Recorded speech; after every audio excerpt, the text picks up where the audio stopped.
I'm Spencer Williams, he, him, his.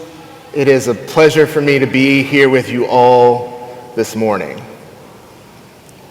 As we heard from Pat, thank you for letting me come to you as I am today.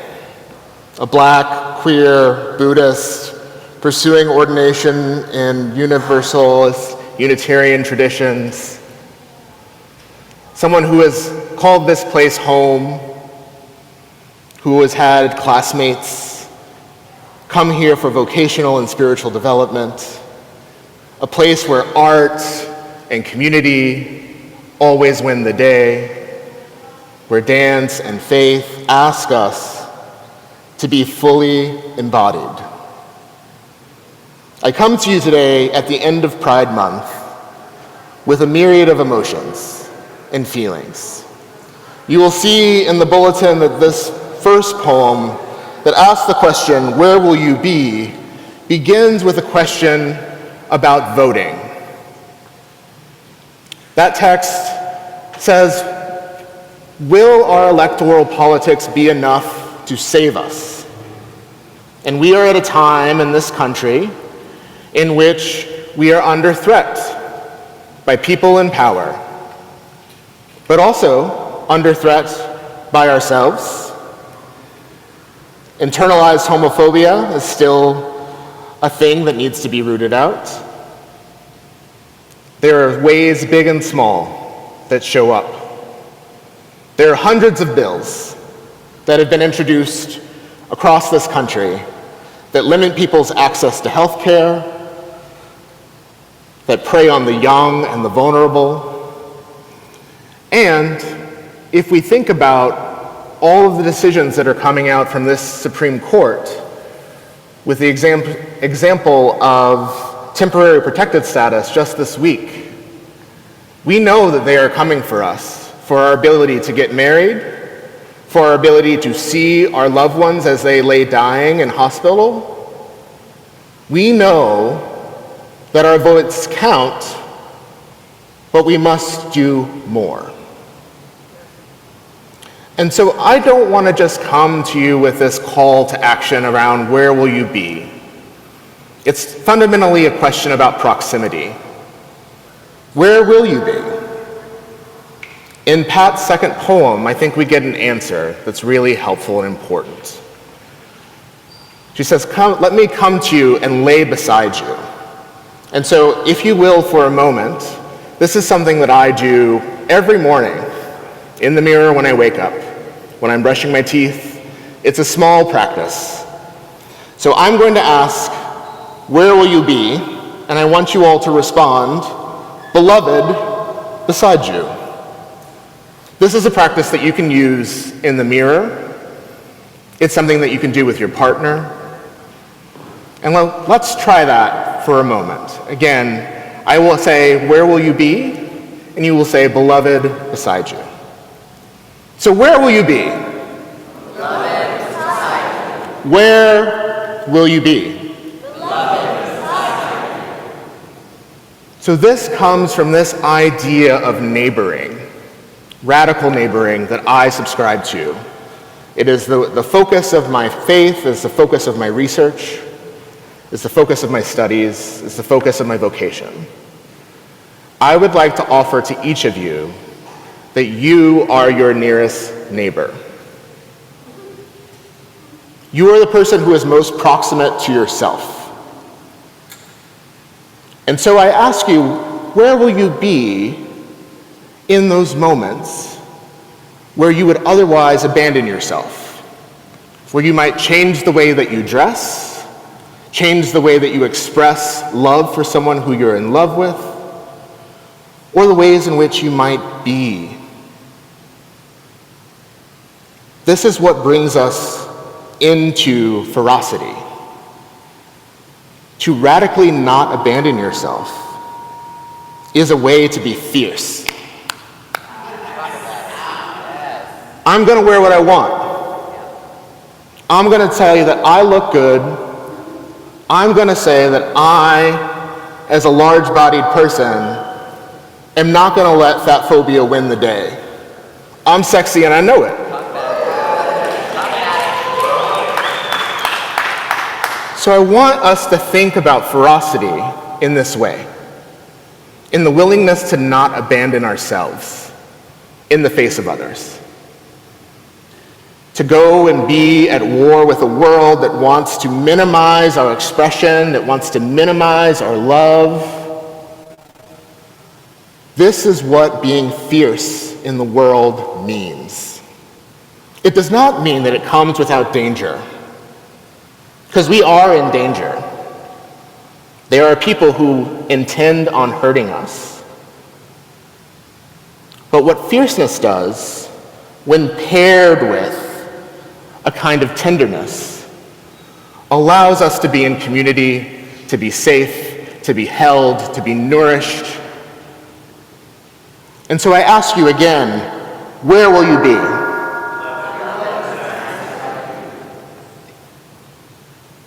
So, if we think about how we interact with one another, right? If you are your nearest neighbor, but we are also unified in the body of God.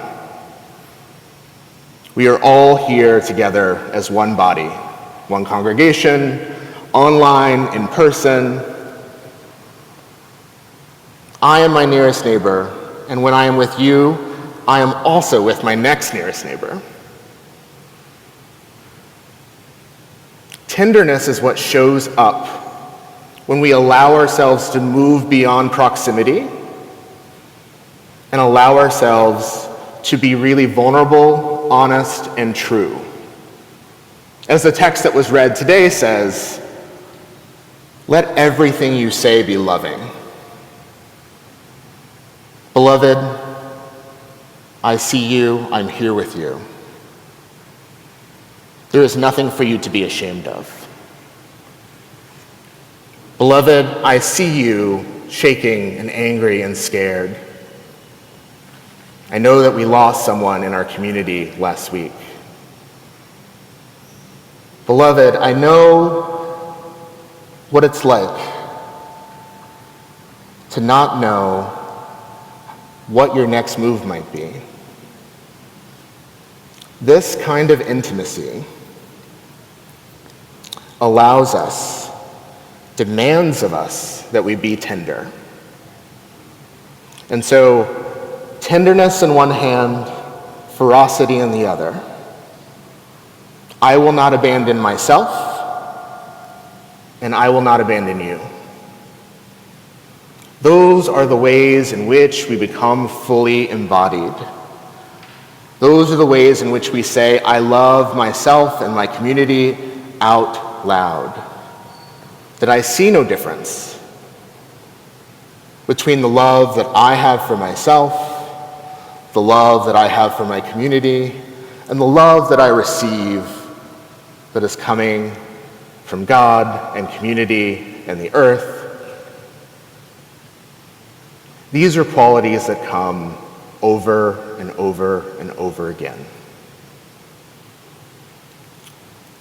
One of the reasons that I have picked this text, because it is so important to me, as a Buddhist, there's this idea of impermanence, that I'm always becoming a new version of myself. In each moment, a new version. A new iteration, a new expression of who I am, unlike what I was before, coming into being. And so I like this idea that if we were going to speak lovingly to ourselves and to one another, that we are perpetually calling ourselves into becoming, into being a more truthful, more loving, more generous, less proximate version of ourselves with one another. This is something that shows up in my friends, in my past lovers, in folks who, to their great surprise, after taking tea for 2 years, finding themselves all of a sudden attracted to men. How peculiar.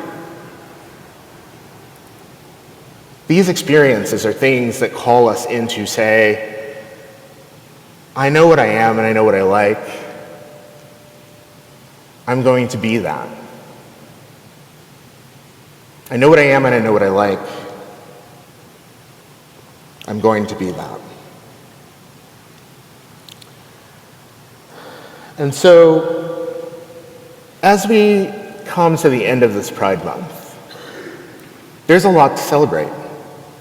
There's a lot of beauty in this room and in this city and in this world.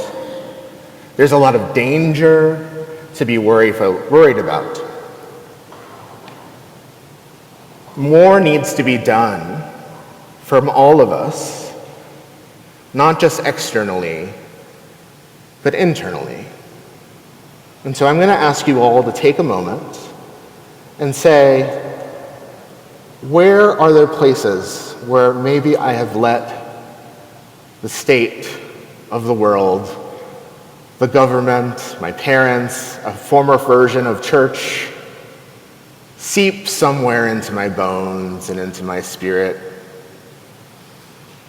that is maybe stifling or silencing or quieting something that needs to be given voice today, that needs to be prideful today.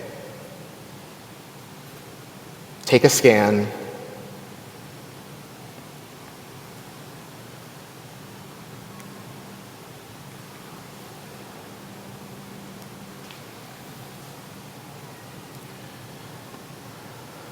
And so,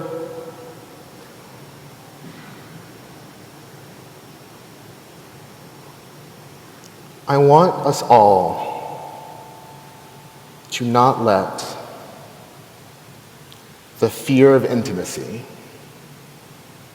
to be close to those things that are scary, that are frightful, that do not have words, that hold in them a power of possibility of pleasure. I do not want us to let that fear of proximity rob us from the pleasure of intimacy. To know and to love oneself is to know and love your neighbor. And so for me, it is much less do unto others as you would have them do unto you, and more do unto yourself as you will do unto others. In Buddhism, we start and we practice with the self first.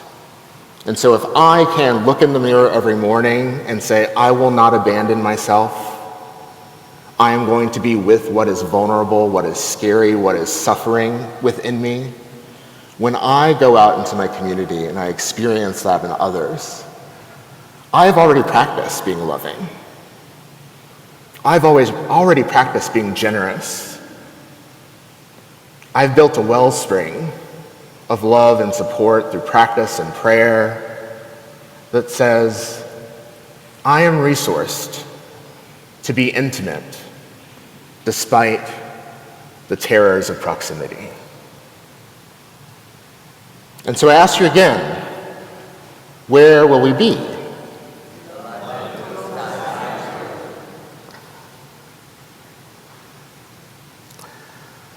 A little bit about pride is that your neighbor is not just the person who's near to you.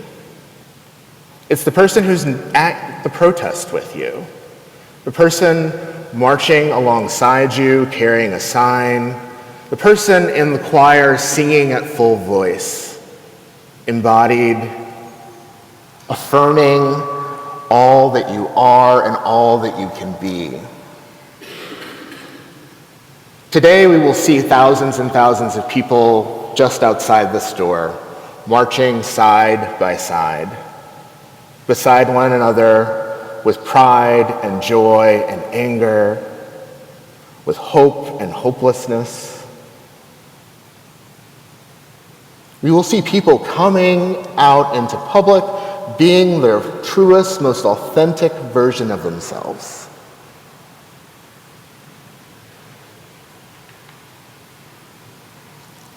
And may that version of themselves be one that is loving and loved so completely that it touches every fiber of their being, that it erases any ounce of shame, that it aligns towards pleasure and community and safety and a commitment to not abandon ourselves or one another. This is what I think is being offered in your text and my text. That we should not abandon ourselves or one another, because we are. If we are all of one body, then we all are a little queer.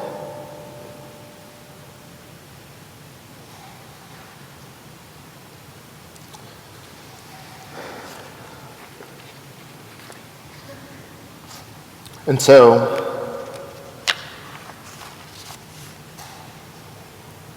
where will you be today?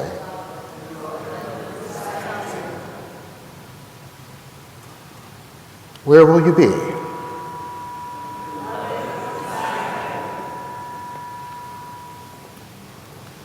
I am so grateful to be here with you all this morning. To be beside you, to be an example of a queer person in the world who's still learning to love and find themselves, who's still learning and loving to find a voice and an expression that has to contend with all of the intersections of the ways in which they're coming to get me. To be a Black queer man in this country teaches me something, but not everything. I do not know the full embodiment of what it's like to be a trans woman. I do not know the full embodiment of what it is like to be someone who is questioning and in a relationship that makes them want to exit. I do not know what it's like to be ostracized from my family or home and move to a place like New York to live on the streets, because that is more authentic than staying in my hometown with my family.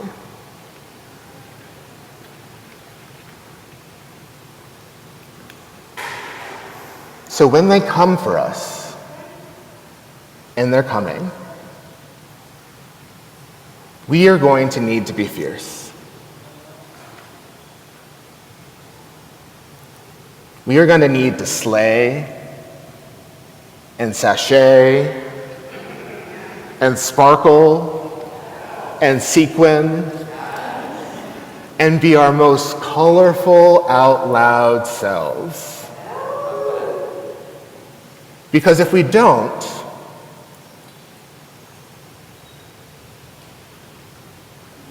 we have wasted our possibility of loving ourselves and one another.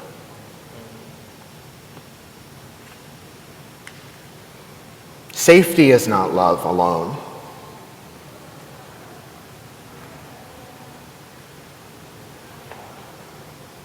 Safety comes from us being together, comes from us being willing to stand beside one another, to affirm one another and say, I will not abandon you. So turn to the people to your left or to your right and say, I will not abandon you.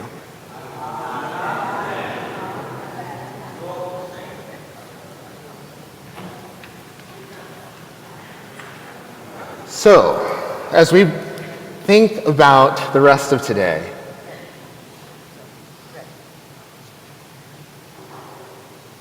all of us have chosen to be here at the same time. So if I asked you, where will you be on Pride Sunday in 2026? You're at Church of the Village. And I can't think of a better place for any of us to be. So as we go on, may we think about how we can be more loving to ourselves and one another. May we not abandon ourselves, and may we stand beside one another as a true expression of what love looks and feels and functions like in a radical, queer, accepting, dangerous, exceptionally fun way of being. And so once again, where will you be? May I also be beside you. Thank you for today.